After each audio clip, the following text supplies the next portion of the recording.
અત્યારે વટાણાની સિઝન ચાલી રહી છે તો આપણે ભરપૂર પ્રમાણમાં વટાણા ખરીદીને લાવતા હોઈએ છીએ, પરંતુ જે વટાણાના છોતરા હોય એને આપણે ફેંકી દઈએ છીએ. પરંતુ આજે હું તમને આનો ખૂબ જ સારો એવો એક ઉપયોગ બતાવીશ. તો જો અહીંયા મેં વટાણાના છોતરા લઈ લીધા છે. હવે શું કરવાનું છે કે આપણે જે સારા વટાણાના છોતરા છે એને લઈ લેવાના છે અલગ પ્લેટમાં, અને જે ઉપરનો એનો ડંઠલવાળો ભાગ હોય એને આપણે હટાવી દેવાનો છે. તો જે એકદમ કૂણા હોય એ આપણે લઈ લઈશું. તો જો અહીંયા મેં વટાણાના છોતરા છે એને અલગ કાઢી લીધા છે. ત્યારબાદ આપણે એને એક તપેલીની અંદર રાખી દઈશું, અને એની અંદર આપણે 1 થી 2 ગ્લાસ જેટલું પાણી ઉમેરી અને એને આપણે બોઇલ કરવા માટે મૂકી દેવાના છે. તો ગેસને મેં ચાલુ કરી લીધો છે અને તમે જોઈ શકો છો કે વટાણાના છોતરા બોઇલ થઈ ગયા છે.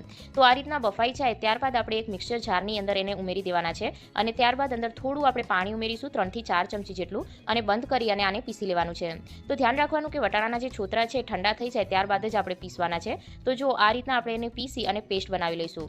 આ પેસ્ટને તમે ફ્રીજની અંદર રાખી શકો છો 15 થી 20 દિવસ સુધી, અને એનો જ્યારે પણ તમને જરૂર હોય ત્યારે ઉપયોગ કરી શકો છો. તો જો આ પેસ્ટને મેં ગળણીની મદદથી ગાળી અને અલગ વાટકીમાં લઈ લીધી છે. ત્યારબાદ આપણે એની અંદર 1 થી 1.5 ચમચી જેટલો બેસન ઉમેરી દેવાનો છે, અને 2 ચમચી જેટલું આપણે એની અંદર કાચું દૂધ ઉમેરી દઈશું. આ બધાને એકદમ સારી રીતના મિક્સ કરી લેવાનું છે. વટાણાની અંદર ભરપૂર માત્રામાં ફાઇબર રહેલું હોય છે, તો આનો ઉપયોગ આપણે અત્યારે કરવાના છીએ ફેસ પેક તરીકે. તો જો અહીંયા હું અત્યારે મારા હાથ પર ફેસ પેકને લગાવી રહી છું. તમે આને તમારા ફેસ ઉપર લગાવી શકો છો, ગરદન પર લગાવી શકો છો.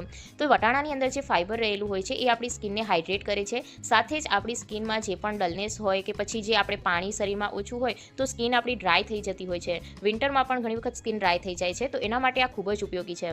હું વોશ નથી કરી રહી જેથી તમને લાઈવ રિઝલ્ટ અહીંયા દેખાય. તો જો આ રીતના હું કપડાની મદદથી એને સાફ કરી રહી છું. તો અહીંયા તમે એક જ વખતની અંદર રિઝલ્ટ છે નોટિસ કરી શકતા હશો.